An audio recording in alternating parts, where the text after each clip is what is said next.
Hi, I'm Greg Brahe, and I'm an atheist. Intellectual honesty can be a scary thing.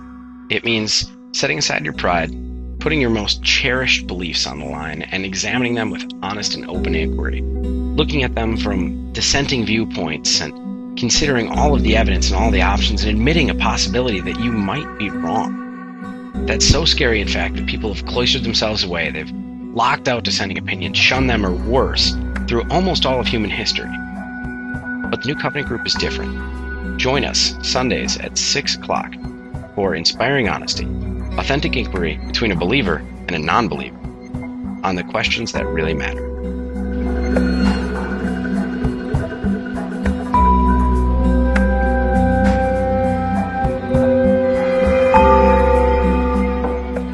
I like the way that Greg is engaged.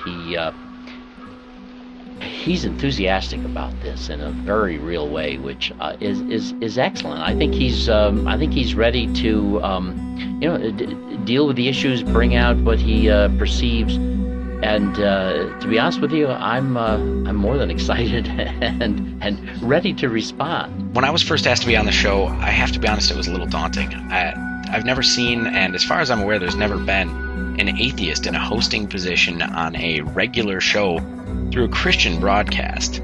That's a lot of pressure.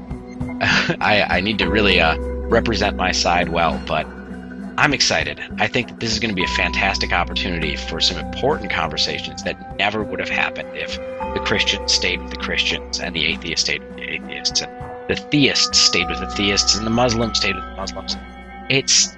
The conversations need to be addressed from multiple angles. Whatever there is to risk through genuine dialogue, it probably isn't worth having. In polite society, there have always been things that are considered taboo. A person's faith is beyond question. It's beyond challenge. It's sacred. Well, I disagree. And the New Covenant Group has invited me to be part of their show where, for the first time ever, an atheist, myself, can sit down with a believer and have real conversations about the subjects that matter, subjects that have always been off limits before.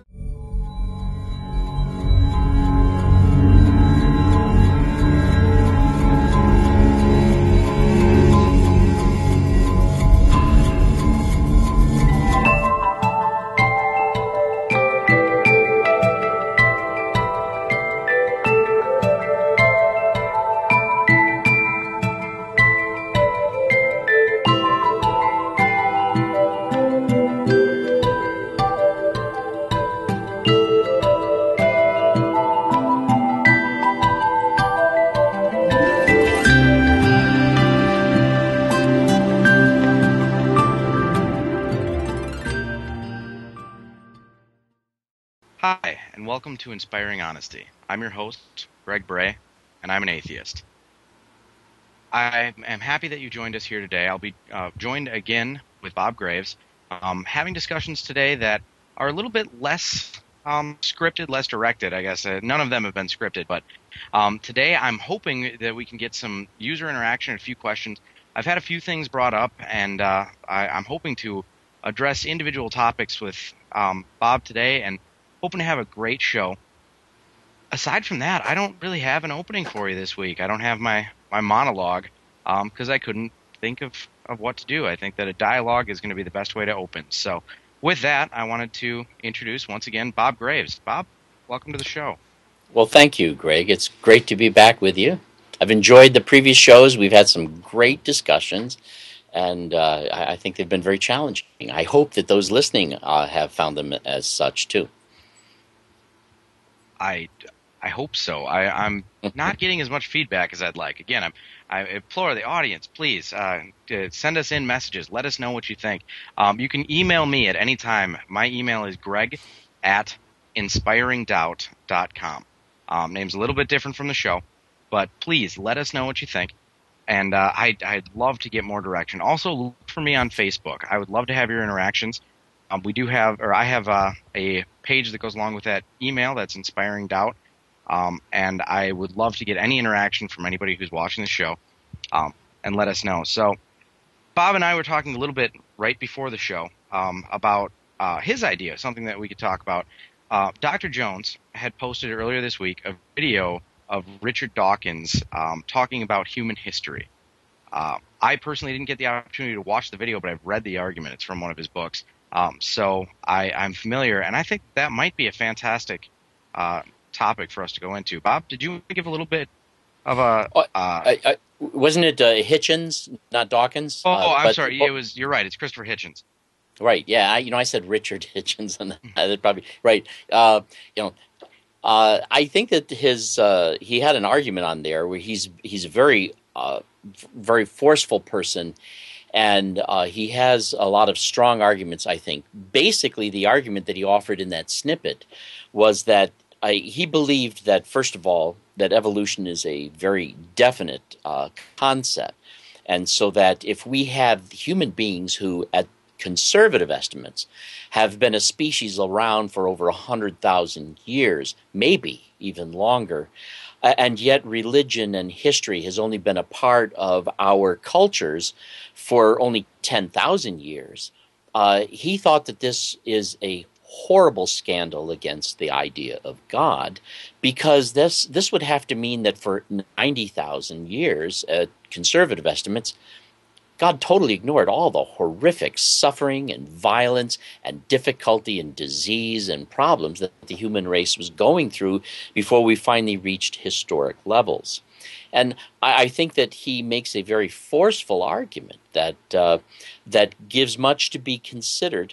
It forces one to either feel they have to come up with a good argument to oppose evolution, or they have to come up with something that addresses how it makes it ethical to put humankind through that sort of thing, or they have to come up with some other explanation for what was going on. And I think that many times people who do believe in God have a hard time thinking about things like that and having to come up with an answer that will be satisfactory to a lot of people. So I actually, because I thought you might have seen that little clip, I was thinking you might even bring it up.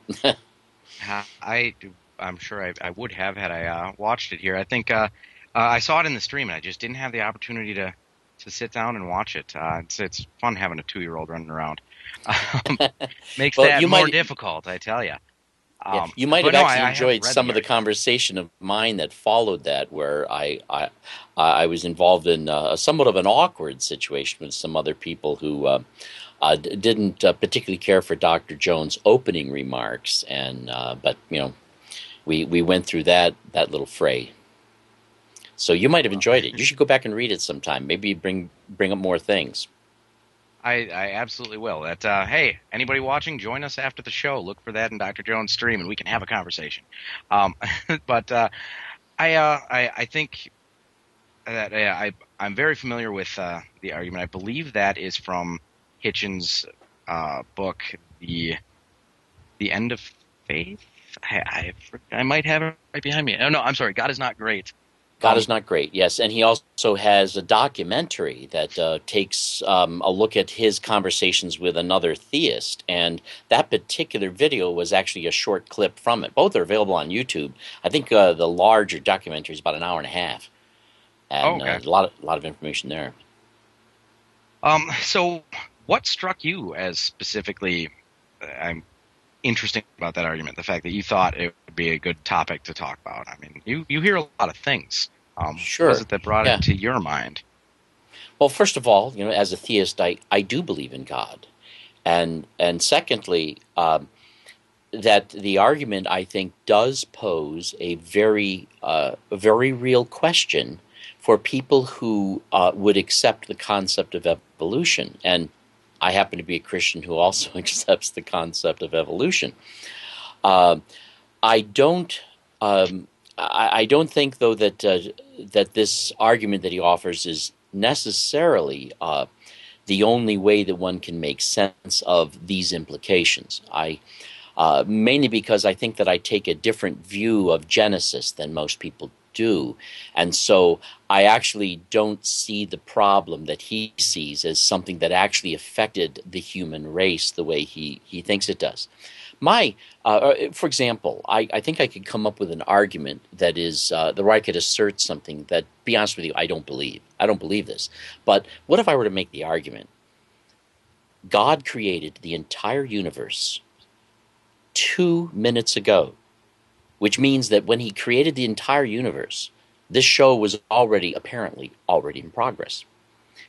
And if God were to do that, the only way that theory could even begin to be tenable is if in his creation he also created everything as if it had gone through all of its previous history, all the way up to just 2 minutes and 30 seconds ago. And that if he did that, that would also include his having created all of our memories of what we think actually happened prior to that never actually ever occurred.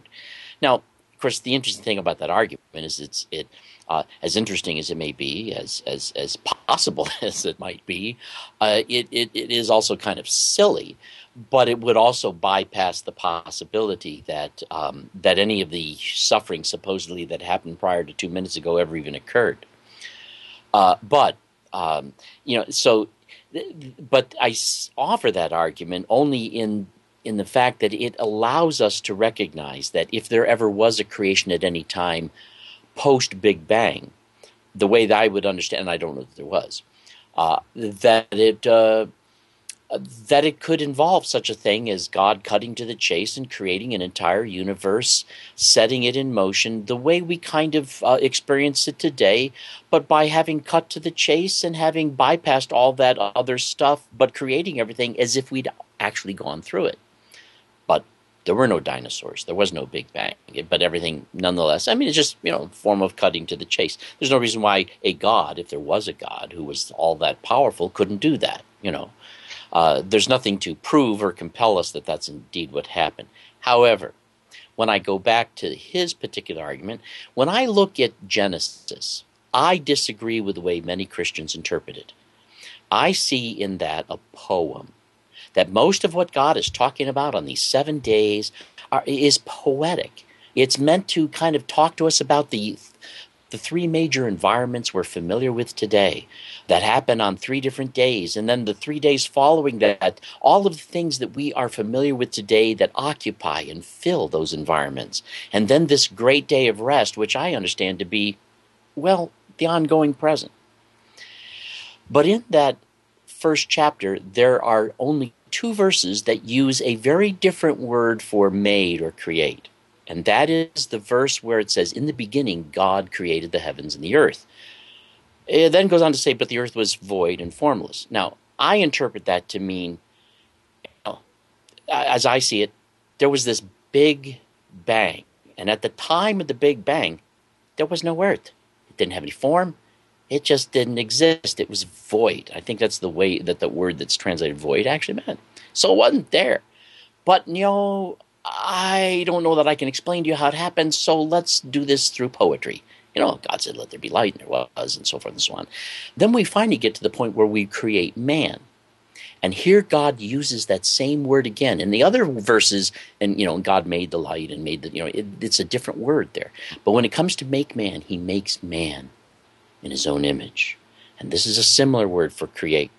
My personal theory is that man evolved as a species, human, Homo sapien.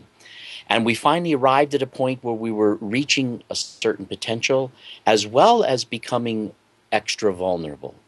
And that God then came to mankind and found this animal and imbued him with the image of God. And so I would see prehistoric man as not being the same spiritual being that we have today, that our previous evolutionary history was that of an animal.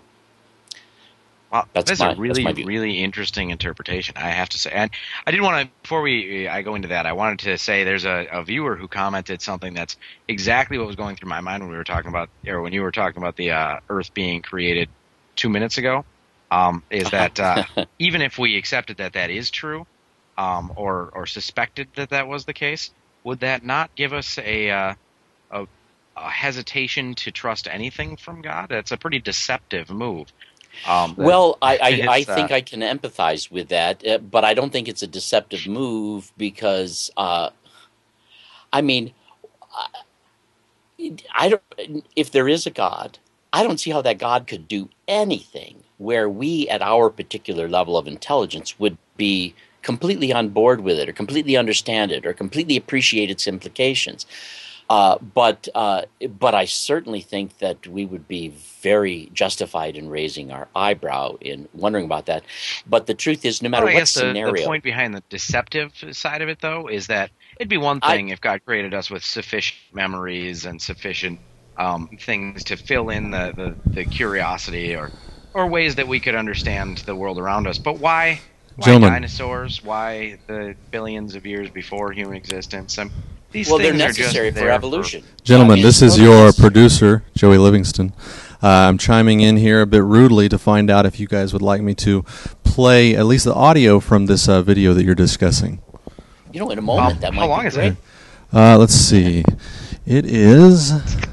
Yeah. It's Let's finish 3 up minutes. a little bit here and then go to it. Is that That's possible, perfect. Joey? Yeah. If we can finish up with this thought here, and then we'll transition to that, it'll be perfect. Okay. Soon we'll have the technology that involves 3 computers, but not just yet. All right. All right. Thank you. And we Just can then let switch me to the know. video. Yeah, that'd be awesome. But could we, Joey? Let's finish up saying a few things about it. I've heard that argument, and yet I would say that every single explanation that I hear about the scenario of setting things up is something that somebody can perceive as that being a deceptive of God to do. And when we accuse something of being deceptive, there's almost built into that this assumption that clarity should consist of certain things that you somehow have a right to know or have the capacity to know. And I just don't see how it's possible that God could ever create an entire universe and then we human beings would go, okay, hey, you did that very well. Okay, I know when you did it this way instead of, oh, that makes perfect sense to me. I I don't think we even appreciate the prerequisites, and so the only thing that's deceptive, we feel deceived when something we anticipated and expected isn't quite what we thought the signs were signaling. But, we live in a tradition where we've been telling everybody it's 7 literal days of creation, and it was this way, and it was that way, and this is how it was, and it has to be this way. And then suddenly we hear something else, and we go, well, now, wait a minute. Now you're ripping the rug out from under me. I think the sense of deception only comes in the fact that the rug has been ripped out from under our expectation. The way that God does what he does to bring this earth into existence is probably more related to, I don't see any other way based on the laws of physics that I'm creating and the laws of life and biology. It's just going to have to be this way. And I don't know that it's the kind of thing I could explain to you. And no doubt the way we understand physics and biology 1,000 years from now, if we're still around, it takes it even farther than we have taken it today. And we're just not prepared to deal with it now. So how could we possibly start human history with a full explanation of this stuff? It's just not possible. And as we operate on our cultural and scientific assumptions, or at least the stage of the game that we're at now, we're in for a ton of surprises, and we might feel deceived at several moments. So I don't see the deception as being I can appreciate how that feeling comes about, but deception is an emotion that is created not because one is deceived, but because one perceives themselves as having been deceived. And that's where the emotion comes from. It's based on a perception, not necessarily a reality.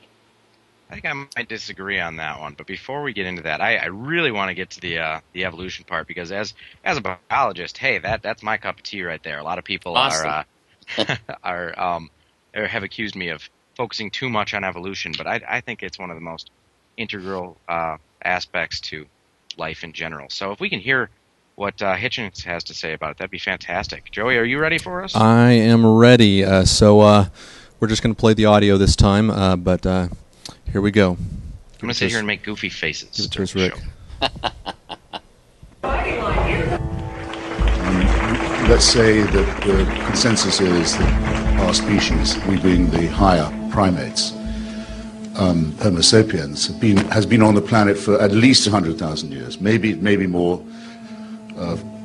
Francis Collins says maybe 100,000. Richard Dawkins thinks maybe 250,000. I'll take 100,000. In order to be Christian, you have to believe that for 98,000 years, our species suffered and died, most of its children dying in childbirth, most other people having a life expectancy of about 25, dying if they're... Guys, sorry, I just realized that you can't hear it. No. My fault. All right, let's watch this knob right here, Rick. Got all kinds of knobs and sliders that we're playing with here. Let's rewind it and play it again. Thank you. Your eyebrow helped me to realize that, Greg. All right, I was doing what I could. Yeah. All right, let's try it again. This is a live show, folks. Yeah. We make it up as we go along. Let's say that the consensus is that our species, we being the higher primates, Homo sapiens, has been on the planet for at least 100,000 years, maybe more.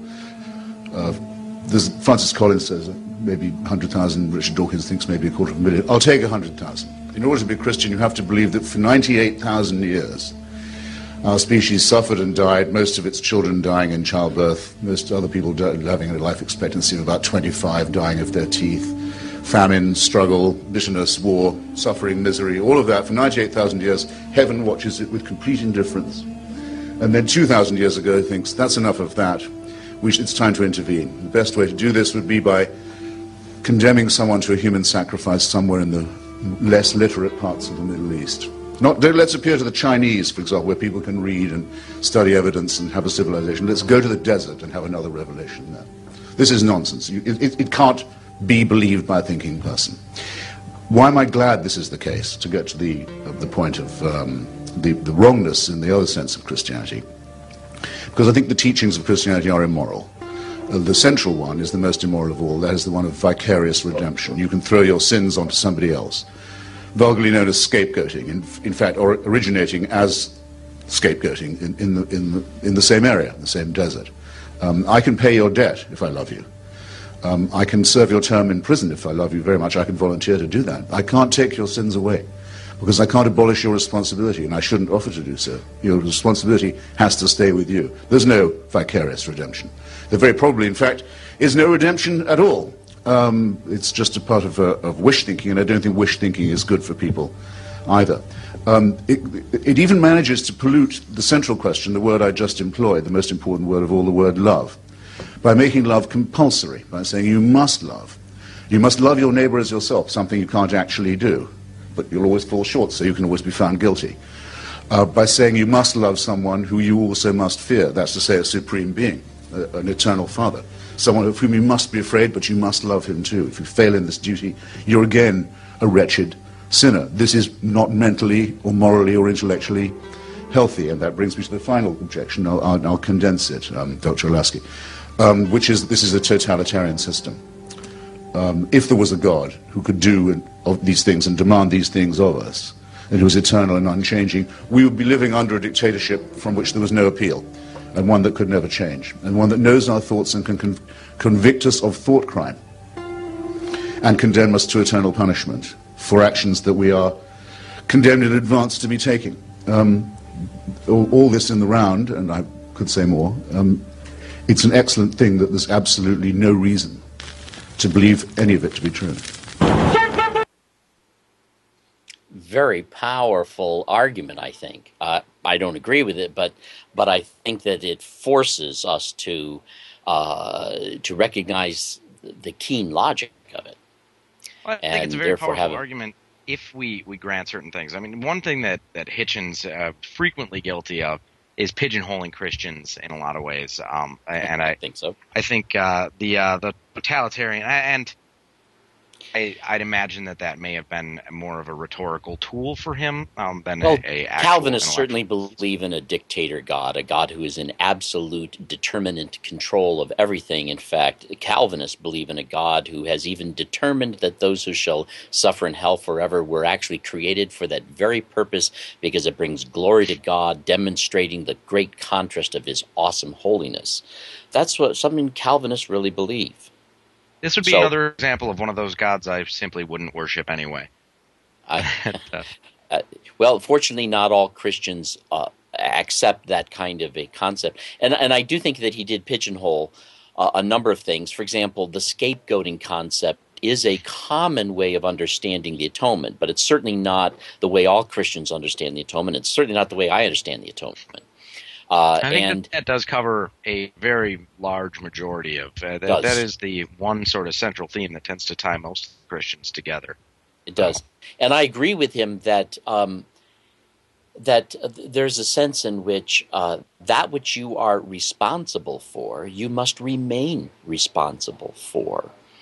And therefore, I really think that the concept of restitution, of reform, is necessary. And so I personally see redemption as involving a process of transformation where we become Christ-like. And then actually, sorry, you were breaking up, I so I had a couldn't hear you. joke that came to mind here that I had read just earlier today. I forget who the comedian was that had originally written it, but it brings the whole scapegoat and surrogate redemption part. I think it's very appropriate. It's a man who said, when I was young, I wanted a bike, and I prayed and I prayed and I prayed to get that bike. And then one day I realized that's not the way that God works. So I stole a bike and I prayed for forgiveness instead. Right. I've heard that. And And, I heard even the guy who wanted the bike, and he decided he was going to try something else. So he went into the church and he stole one of the statues, and then he wrote a letter that he put in the offering basket that started, "Dear God, if you ever want to see your mother again." But yeah. So I mean, at least we can both agree that. Now, he is certainly pigeonholing a particular type of Christianity. And indeed, I do think that, sad to say, that a great deal of Christianity has been built around this. I think it even culminated in Anselm, the philosopher Anselm, who said, God is that concept greater than which you cannot conceive. God is, and there's this need to turn God into some dramatic, absolutely infinite, all-encompassing, something that leaves absolutely no room for anything else to explain anything. And I can understand the sentiment for people who think this worships or appreciates God, but it actually, I think, creates a philosophical absurdity that can't possibly be so, even though it might feel very worshipful and meaningful to people who, not that everyone has to be an intellectual, but for people who can really think through the implications, it's just unacceptable. there's also something we said, and we've discussed this before, is the tautological aspect of it, is that if you want to define God as the greatest thing which could possibly be conceived, the greatest being which could possibly be conceived, then that God, therefore, that is the definition of God. When you set your own definition for God, then that's the definition that you use. It's true because it's true, but that doesn't necessarily mean that it's real. And that's what it does boil down to still. And I wanted to well, go it back not to only is not only not compelling, it's real. But when you think about the implications, it becomes something that is impossible to be so, as I would see according it. to our rules. Well, If this greatest being exists, then it would be able to break the rules. That's the point that it I'm would getting also at have here. to make them right. Yeah, and of course that then brings him to his last point, which is this is a totalitarian system and it's a dictatorship from which there's absolutely no appeal. That it would be very difficult to actually be in love with someone who basically is holding an eternal gun to your head. That is a little bit different. Now, so this is. It's actually because I have listened to some of what I consider to be some of the most excellent objections to traditional thinking. That is how I became the unconventional pastor. I realized that not all of those objections were valid. I didn't buy them all, but a lot of them really throw a serious monkey wrench into traditional theology that I see as having had as its major purpose to give the church or the hierarchy control over the people who just don't know better and had better line up, or else we can threaten them with hell. So and I really think, unfortunately, this is the context into which Christopher Hitchens is making his comments.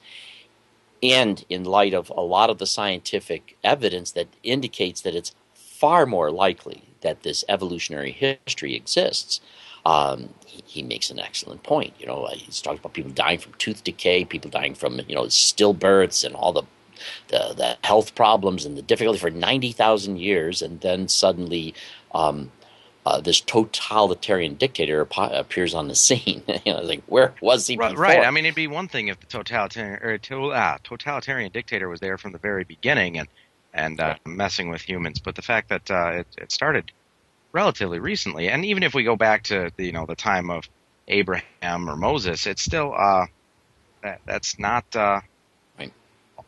all Right. that Well, long ago according to biblical timelines. So. Hence this is why my theory that the creation of man was an interruption to the normal evolution of what was occurring here, and something that was inevitable to occur. In fact, I even think it's quite possible that there may be steps of evolution we're yet to face. If I look at the history, and you might be able to concur with this, you look at the history of evolution. What do we begin? We begin with bacteria. We begin with, and then they become communal and become cells and and then the next thing you know, I mean, multiple cell creatures come about. What we end up seeing is we see simple things combining and becoming more complex, and these complex things combining and becoming even more complex. I've heard some people suggest that maybe the next step of evolution is the entire human race becoming an organism.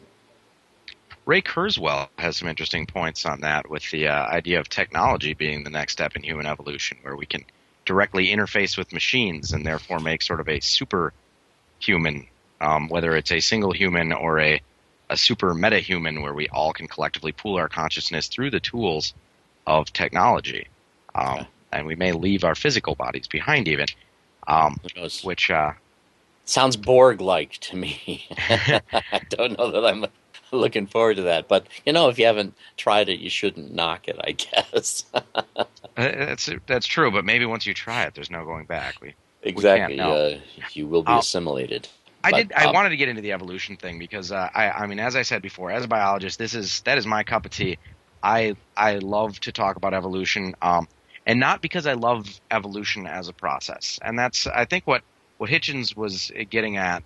He brushed over it pretty quickly in that, but in his book he goes far more in depth on that subject, and there's way more to it. If you ever want to read a fantastic book about evolution, it's one by Richard Dawkins, The Greatest Show on Earth.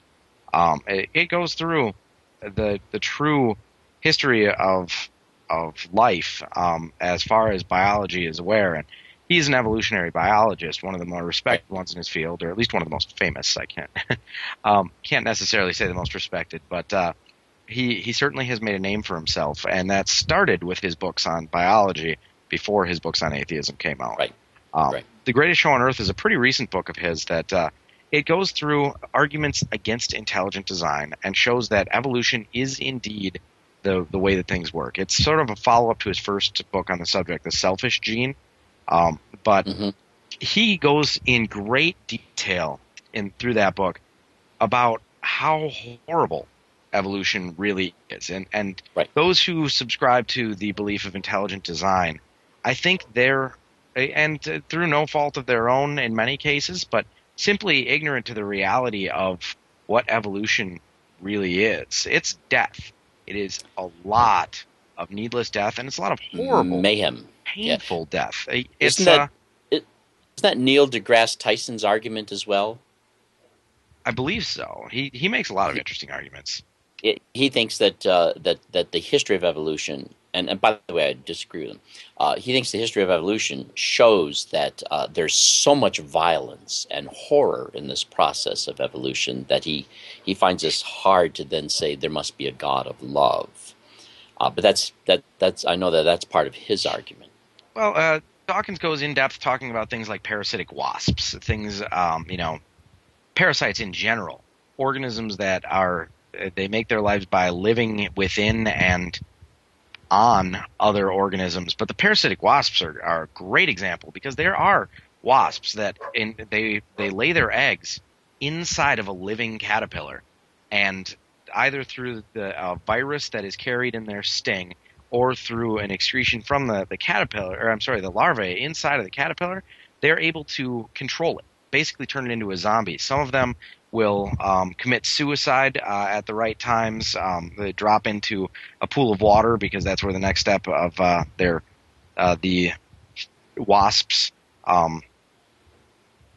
development comes in. Some of them will build their own cocoon and stay in there just so that the wasps have a safety net around them. And it's some of them will eat and eat and eat and eat until they're almost ready to pop, so that they continue to have enough inside of them for the wasps to consume. And it's just a crazy, horrible reality that this thing even exists. So to say that was how so? intelligently designed, I mean, it's a very chilling thing to think, particularly if we personify it. And but at the same time, I think we have to have a definition of expectation before we label it as entirely horrifying. I mean, because it seems cruel and entirely unnecessarily so. Parasites in general seem cruel, and that's, I think that the entire concept of even something along the lines of a botfly or a tapeworm. Sorry, I'm looking at a comment here. It says, "Oh, okay. I just want to read it. I'll get to it in a second." But there's pain, there's suffering, and things that death is already bad enough. But there are some things. Has anybody even ever watched a cat catch a mouse? They play with it, they injure it, they torture the poor thing before they kill it. And these seem like just, and they're animals. I mean, this is not humans with thought process behind it. They just seem like very negative realities of the world. There's so many things that I have no real explanation. If you want to say an intelligent designer is responsible for the creation of these things, it tells you something about the nature of that intelligent designer. Now, if you want to say it was random evolution, or not random, but a natural selection and random variation, it makes perfect sense that something like a cat, it's getting practice from what it's doing at catching things faster. It's, honing some skills, showing its kittens how to do things. These are all adaptive traits in that respect, but I think that you have to assume that way. I think you have to assume a great deal of expectation to perceive all of this as somehow horrific. I think that human nature being what it is, love being what it is, temporal life being what it is, this part of the phase of God's creation, that I think that we human beings, we do not want to be as honest as it would be good to be about the need for wisdom, about the need for recognizing the value of things. And I think that if we lived in a world where there were absolutely none of these dangers, that this is kind of a lesson that a finite creature could never learn, because it wouldn't seem to be essential. And I really think that these things that we might personally see horrific, and we only see them as horrific because of how vulnerable we are the sorts of things that are absolutely necessary for us to appreciate the value of things and the need for discipline, the need for love. And that in a sense, to me, that tells me that the intelligence of design is not as self-soothing or as self-indulging as we might want it to be, so that when we see all this suffering and go, well, I don't see how an intelligent design God could ever do that. Well, that's awesome that you can't see that, and I don't suppose you have to see that, but just because you can't see that, it says more about your blindness than it says about whether or not these designs contain these things in their own we've talked essence, about other gods too, though. I mean, about the idea of a god that would torture people in an eternity of damnation is one not worth believing in any way, or not worth worshiping anyway, even if it does exist. And I guess the argument that I'm making here is that a god that would create, think about people that you know, or people that have been historical figures. Somebody like, say, Vlad the Impaler, or people who design torture devices, or weapons that are their very nature is to inflict pain as horrible as possible for the end of that person's survival or pleasure, whatever it may be. But that tells you a nature about the designer of those devices, or it tells you a bit about the nature of the designer as well. Something that's does. even capable of coming up with that sort of a design is a scary thing. However, there's a viewer comment here that is an interesting deviation to the a designer that could create such things. We have a viewer who said, well, actually, I'm going to hit one other viewer comment first. They said, how can you call all death needless if evolution has an end?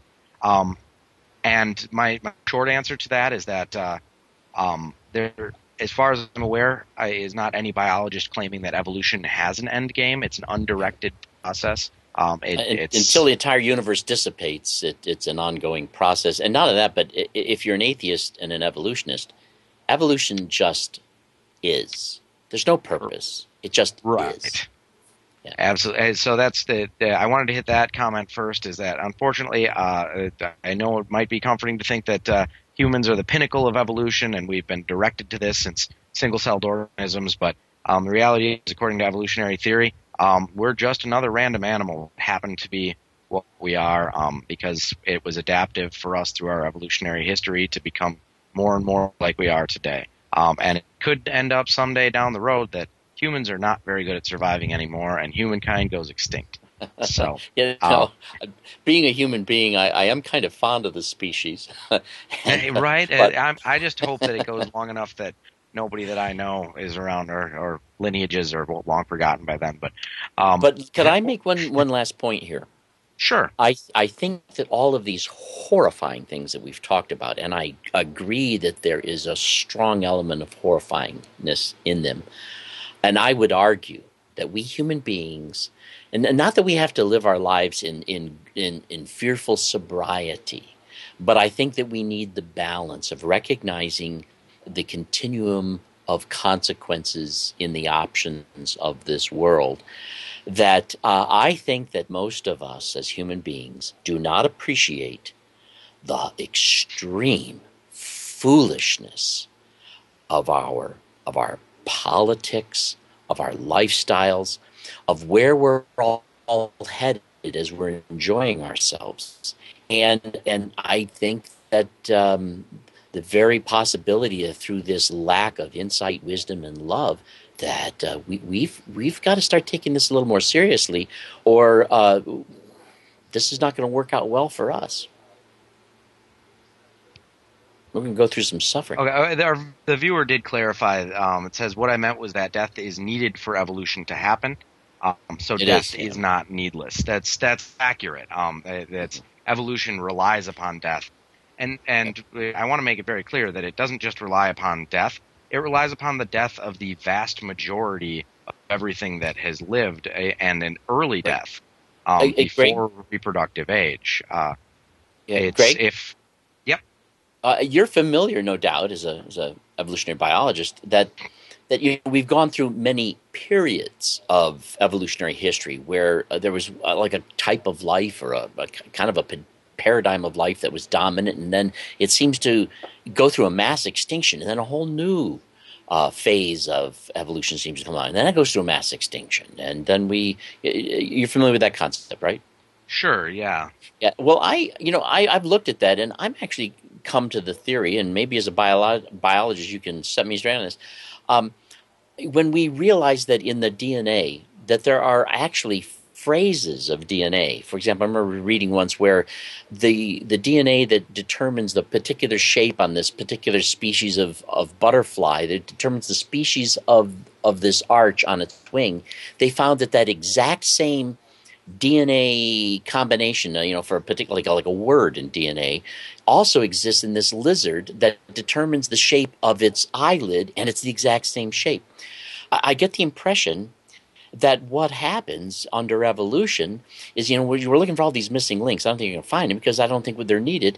That I think that, the environment gets under a particular stress, and I think DNA itself is programmed that once this stress reaches a critical point, that DNA has the ability to kind of rearrange itself, recombine, and come up with something far more suitable to the new environment, and that's how evolution really happens, through that's a mass common extinction. Misconception about evolution. I mean, I guess I don't have the time to get in entirely to how that that portion of it works. But the idea that still is the idea that evolution has a goal to some extent, even if not really, that things recombine themselves in a way. And I may be misrepresenting sort of what you're saying, but I'd see that as an intelligent design, by the way. and that's a fair point. I mean, for DNA to be able to recombine itself to achieve something new would be an incredible argument for design. However, the fact and that there's these strains of DNA occur in many species and this and that,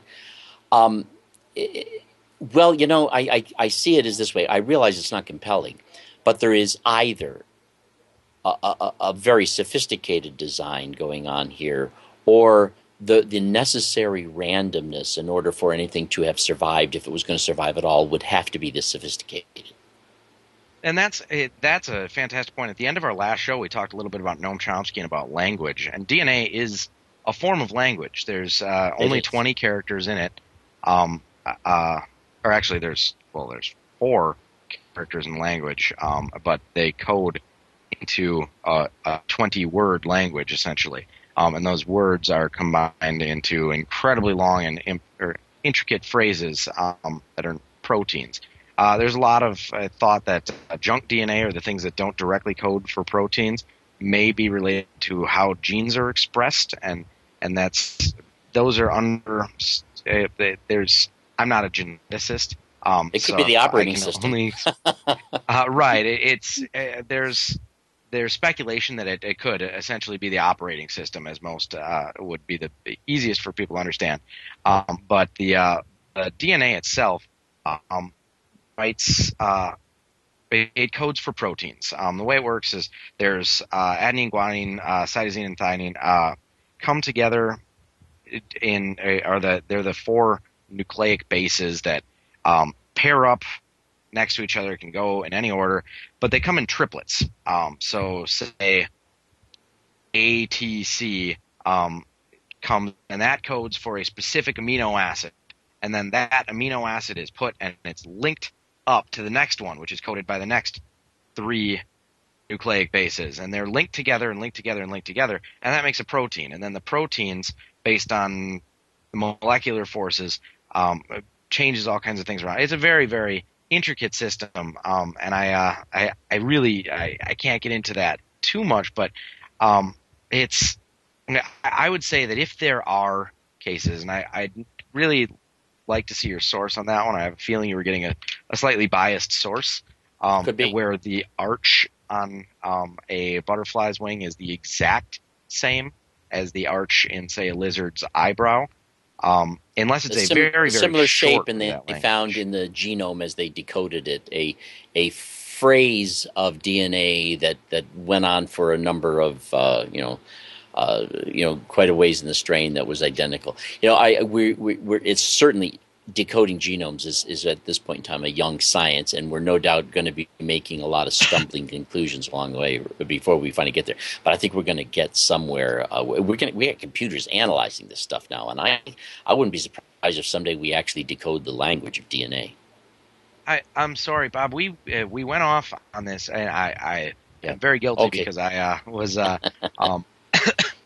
excited about the evolution tangent here. But we only have a couple minutes left for the show, and I wanted to get to that viewer the comment that was made earlier.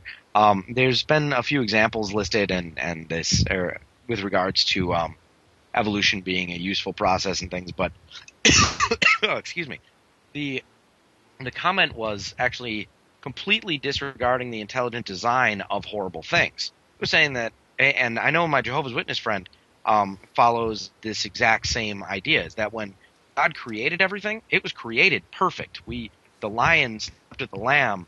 I would wonder why the lion had teeth for eating the lamb, but excuse me, I'm tickling my throat here. But it was because of sin and human corruption that we ended up. I don't believe that. Personally, you're breaking up too, but I know we're getting close to time. Just say that's something that I find that's a typical explanation but I think it's just kind of it strikes me as an Aesop's fable approach to God's plan. They're all sort of post hoc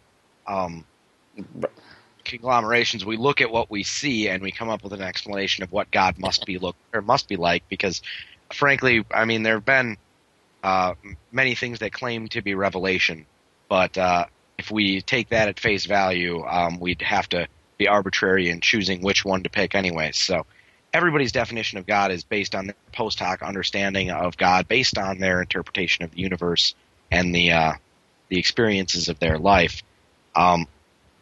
So you're right. I mean, that argument sort of does come up from looking back at things and writing a fable to answer it. But isn't yours guilty of the same thing to some extent, where humans were animals? I think that is an excellent point.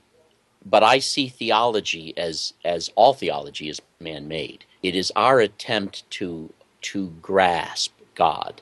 But I also see God as someone who he is independent of how we understand him, and that our attempts to understand him are a necessary part of our own existence, but that it lacks definitive authority. So, yeah, fine. If it helps you to grasp the idea, great. But I don't see it as authoritative or necessarily even credible.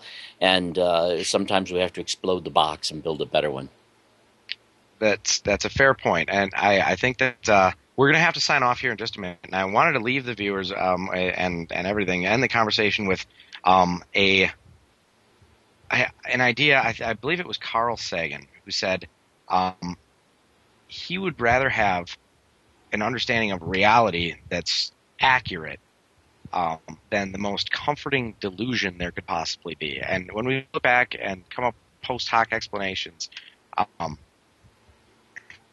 I'm sorry, the viewer chimed in and it said nothing about sin. That was my addition. I apologize. I was coughing when I was doing that and not able to read it as well as I'd like to. But human devastation being brought through by evil and horrific behavior that humans being brought into creation was the actual quote for the second part about the evil things in the animal kingdom or the terrible things in the animal kingdom. But I guess what I wanted to end with was the idea that this show is about honesty. It's about trying to discover if it's possible to know anything about the world as it really is, how we can do that, and what that can be.